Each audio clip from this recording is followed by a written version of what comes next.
আসসালামু আলাইকুম। তো একটা স্মার্টফোনে বিউটিফুল স্লিক ডিজাইন থাকবে, এটা মোটরোলার জন্য মোটেও নতুন কিছু না। কিন্তু প্রসঙ্গ যখন এই মোটরোলা H50 ফিউশনকে নিয়ে, তখন এই ফোনটা হাইপে আসার কারণটা একটু অন্যরকম। মোটরোলার রিসেন্ট স্মার্টফোন রিলিজগুলোর মধ্যে মোটরোলা H50 প্রোটা আমি এক্সপিরিয়েন্স করেছি এই ভিডিওতে, এবং সেই স্মার্টফোনটা আমার জন্য রেকমেন্ড করা খুব একটা কমফোর্টেবল ছিল না।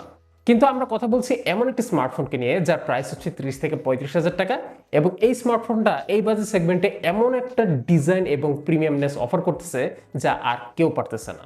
This video is sponsored by tech n talk BD. এই স্মার্টফোনটা হাইপে আসার অন্যতম একটা কারণ হতে পারে এর সম্ভাব্য প্রাইস টু পারফরমেন্স রেশিও। দেখলাম অনেকে এই স্মার্টফোনটাতে স্ন্যাপড্রাগন 7s Gen 2 ব্যবহার করার কারণে খুশি হয়েছে। বর্তমানে যারা স্মার্টফোন কিনে তাদের অনেকেরই চয়েস লিস্টে অটো ঢুকে যায় মোটরোলা স্মার্টফোনগুলো, এবং বোঝাই যাচ্ছে কারণটা হচ্ছে এর ডিজাইনটা।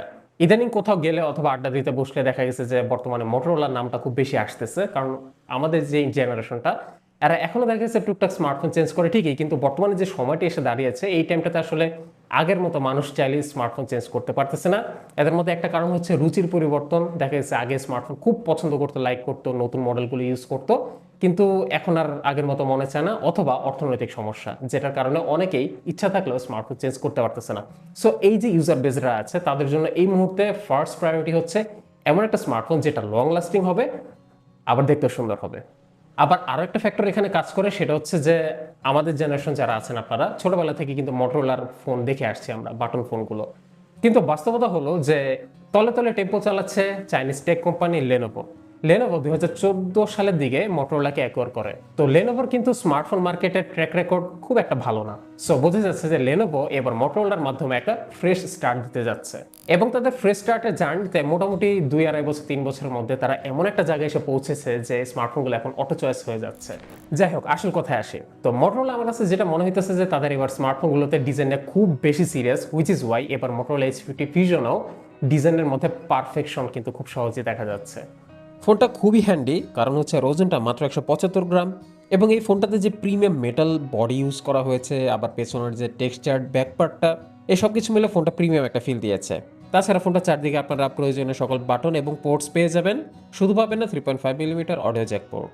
আর লাস্টলি বলতে হয় এই ডিভাইসটা হচ্ছে IP68 dust and water protected, so আপনার ফোনটাকে টুকটাক ভেজে দিয়ে পারতেছেন টেনশন ছাড়া। যেহেতু আমরা একটা স্মার্টফোন লম্বা সময়ের জন্য আমাদের ডেইলি লাইফে আমরা ব্যবহার করবো, সো স্মার্টফোনের ফ্ল্যাশ লাইটটা কিন্তু ভালো হওয়া খুবই জরুরি। তো এটার অবস্থা হচ্ছে খুবই খারাপ, এটার লাইটটা এতটাই ডিম যে ছবিও তোলা যায় না, ঘরের কাজও করা যায় না। সো এটার ফ্ল্যাশ লাইটটা ভালো হওয়া উচিত ছিল। আর আমি একই সাথে মনে করি যে একটি রেগুলার ইউজের স্মার্টফোন কিন্তু আকারে ছোট হওয়া উচিত, যেমন ধরুন 6.1 ইঞ্চি বা 6.2 ইঞ্চি। বাট কি আর করার, আমাদের আজকে স্মার্টফোনের ডিসপ্লেটা কিন্তু অনেকটাই বড়, এবং বড় ডিসপ্লে কিন্তু অলওয়েজ মাল্টিমিডিয়া এক্সপিরিয়েন্স করার জন্য বেটার। তো আমরা সামনে পাচ্ছি 6.7 ইঞ্চ সাইজের POLED H ডিসপ্লে, অর্থাৎ একটা কার্ভড অ্যামোলেড ডিসপ্লে পাচ্ছি যার স্ক্রিন টু বডি রেশিও হচ্ছে 92%। এই প্যানেলের রেজলিউশন হচ্ছে full HD plus, so that আমরা 395 PPI পাচ্ছি। যদিও পার্সোনালি আমি 1.5K রেজলিউশন আশা করছিলাম, anyways this is good enough. এটাতে 144 হার্টজের রিফ্রেশ রেট আছে। তাছাড়া প্যানেলটা 10 বিট সাপোর্টেড, অর্থাৎ এটা 1 বিলিয়ন কালার রিপ্রোডিউস করতে পারবে, এবং আর পিক ব্রাইটনেস হচ্ছে 1600 নিটস। আর ডিসপ্লেটাকে প্রোটেক্ট করছে কর্নিং গরিলা গ্লাস 5। আমার কাছে বেশ ভালো লাগলো যে এই ডিসপ্লেটা কিন্তু POLED হওয়ার কারণে এটাতে কোনো প্রকার গ্রিন এবং পিঙ্ক কালারের হিউ বা টিন্ট দেখতে পাওয়া যায় না, যা আসলে ইউজার এক্সপিরিয়েন্সটাকে অনেকটা ইমপ্রুভ করে। কিন্তু ব্যাড লাক হচ্ছে যে এই ডিসপ্লেটাতে কোনো প্রকার HDR সার্টিফিকেশন নাই, সো আপনারা কোনো প্রকার HDR ভিডিও দেখতে পারবেন না, ইউটিউবে গিয়ে HDR ভিডিও প্লে করতে পারবেন না, যদিও ইউটিউবে আপনারা 4K 60 FPS পর্যন্ত প্লে করতে পারতেছেন।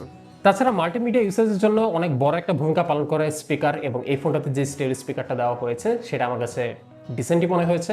সাউন্ডে হালকা পাতলা ডিটেলস আছে, বেজের পরিমাণ খুব একটা নাই, তবে ট্রেবল বেশ ক্লিয়ার। আর যেহেতু ডিসপ্লের প্রসঙ্গে আছে, একটা বিষয় বলতেই হয়, সেটা হচ্ছে অটো ব্রাইটনেস। H40 ইউজ করলাম, রিভিউ করলাম, H50 ইউজ করলাম, রিভিউ করলাম, এটাও করতেছি, সবগুলোতে অটো ব্রাইটনেস ইস্যু। আর তাছাড়া ডিসপ্লের ভেতরে কিন্তু ফিঙ্গারপ্রিন্ট সেন্সর দেওয়া হয়েছে, যেটা খুবই অ্যাকুরেট, এবং আনলকিং স্পিড আমি ফাস্ট বলবো, বাট সুপার ফাস্ট না। Motorola H40 Neo থেকে H50 ফিউশন, এই যে স্মার্টফোনের যে ট্রানজিশন, এখানে বেশ বড় রকমের একটা আপগ্রেড আসছে টু বি অনেস্ট। যেমন হার্ডওয়্যার সেগমেন্টে আমরা এবার মিডিয়াটেকের পরিবর্তে পাচ্ছি স্ন্যাপড্রাগন 7s Gen 2। এই এসওসিতে আপনারা 4টা কোর্টেক্স A78 2.4 GHz এ রান করতে দেখবেন, আর 4টা পাওয়ার সেভিং কোর্টেক্স A55 আছে 1.95 GHz এ রান করছে। জিপিইউ আছে Adreno 710, এবং এটা বিল্ড হয়েছে TSMC এর 4 ন্যানোমিটার নোডে। ফোনটাতে আপনারা 12GB LPDDR4X র্যাম পাবেন। 12GB হওয়ার কারণে এই ফোনের মাল্টিটাস্কিংটা খুবই চমৎকার। আমি একই সাথে বেশ কয়েকটা হেভি গেমস এটাতে রান করাতে পেরেছি। তাছাড়া স্টোরেজ অপশন পাবেন 256 অথবা 512 জিবি ইউএফএস 2.2 স্টোরেজ, যেটা আমার মতে একটা হিউজ ডাউনগ্রেড। আর লাস্টলি এটাতে 5000 মিলিঅ্যাম্পিয়ার ব্যাটারি আছে এবং সাপোর্ট আছে 68 ওয়াট চার্জারের, যেটা কিনা 30 মিনিটে 80%-এর মতো চার্জ করে ফেলতে পারে, যদিও ওয়্যারলেস চার্জিং সাপোর্ট নাই। এই প্রসেসরটা পাবজি লাভারদের জন্য একটা চমৎকার প্রসেসর, কারণ আপনার এই ফোনটাতে গেমসটা 60 এফপিএস এ একদম এইচডিআর গ্রাফিক্স পর্যন্ত সবগুলো গ্রাফিক্স সেটিংসে খেলতে পারবেন। এবং আমার ব্যক্তিগত অভিজ্ঞতায় যেটা মনে হয়েছে যে এইচডিআর গ্রাফিক্স সেটিংসে ওই ফোনটা মোটামুটি স্মুথ একটা গেমিং পারফরমেন্স দিতে পেরেছে। তবে দু একটা ম্যাচ খেলে আমার কাছে যেটা মনে হয়েছে যে এটা 60 এফপিএস দিলেও সামটাইমস হয়তো বা 4-5 ফ্রেম বা 10টা ফ্রেম আপ ডাউন করলে করতেও পারে, যার কারণে স্লাইটলি চপি একটা এক্সপিরিয়েন্স ছিল, যেটা সবসময় হবে না অফকোর্স। তবে যদি আপনার গ্রাফিক্সটাকে এইচডিআর থেকে জাস্ট এক স্টেপ নামিয়ে এইচডিতেও দেন, তাহলে দেখবেন যে একদম স্মুথ কনস্ট্যান্ট 60 এফপিএস এর পারফরমেন্স। ওভারঅল এই ফোনটা আমার কাছে চমৎকার লেগেছে পাবজি গেম খেলার জন্য।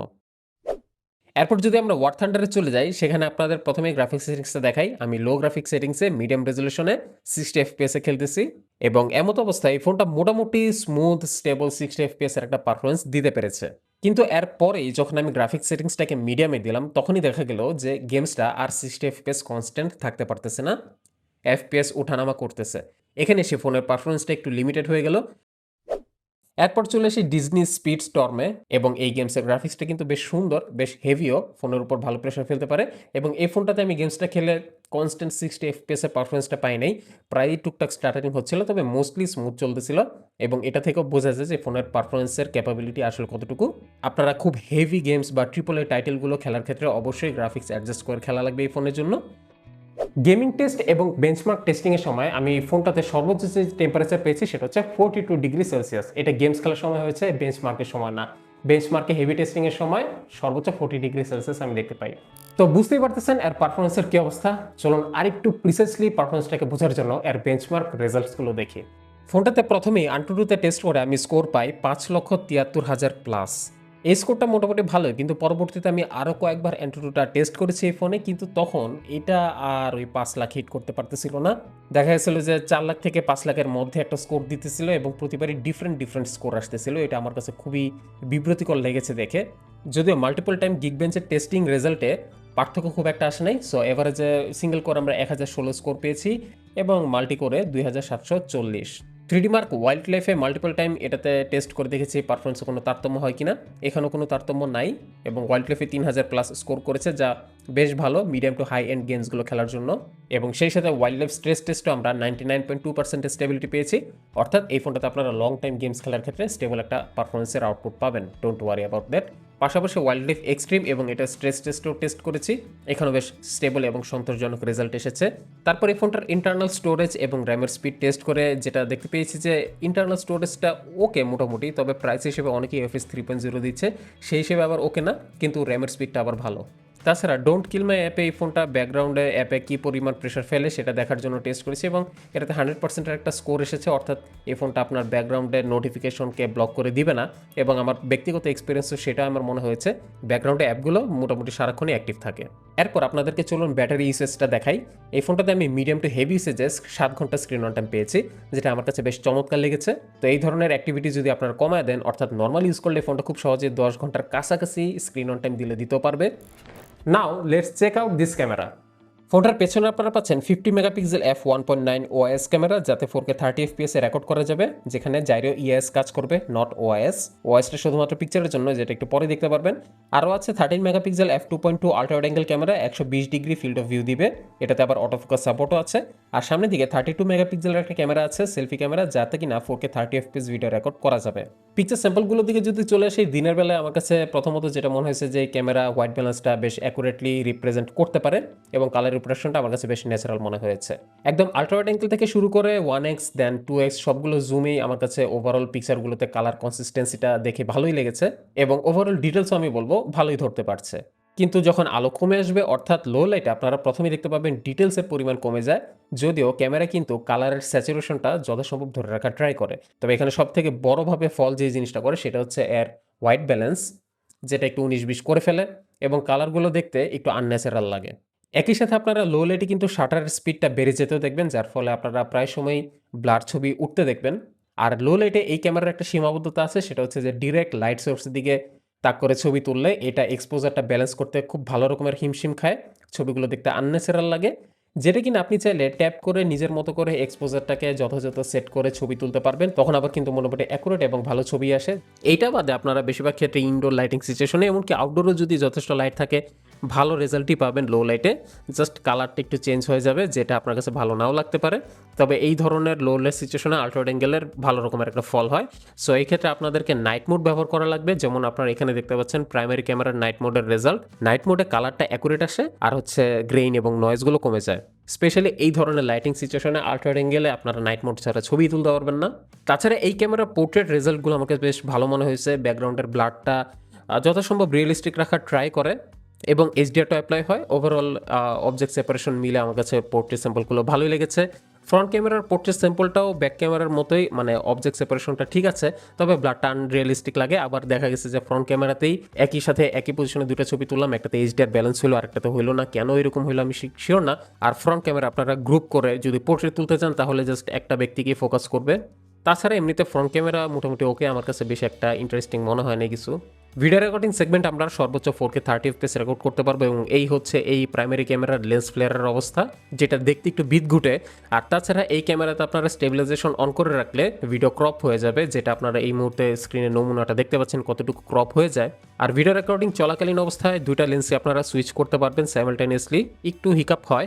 আর ভিডিওর কোয়ালিটি লো লাইট হিসেবে আমার কাছে মোটামুটি ওকেই মনে হয়েছে, যদিও বেস্ট পারফরমেন্সটা আসে ডে লাইটে। কিন্তু এখন আপনারা যে ওএস এর রেজাল্টটা দেখতে পাচ্ছেন, যেটা এখানে আসলে আরেকটু অপটিমাইজেশনের দরকার আছে মোটরোলার। সো বলতে হয় যে ভিডিও রেকর্ডিংয়ের দিক থেকে এই ক্যামেরা আমাকে খুব একটা স্যাটিসফাই করতে পারে নাই, তবে পিকচারের দিক থেকে মোটামুটি ভালোই লেগেছে ফোনটাকে। এই স্মার্টফোনটাতে অ্যান্ড্রয়েড 14 বেসড একটা ইউআই ব্যবহৃত হয়েছে।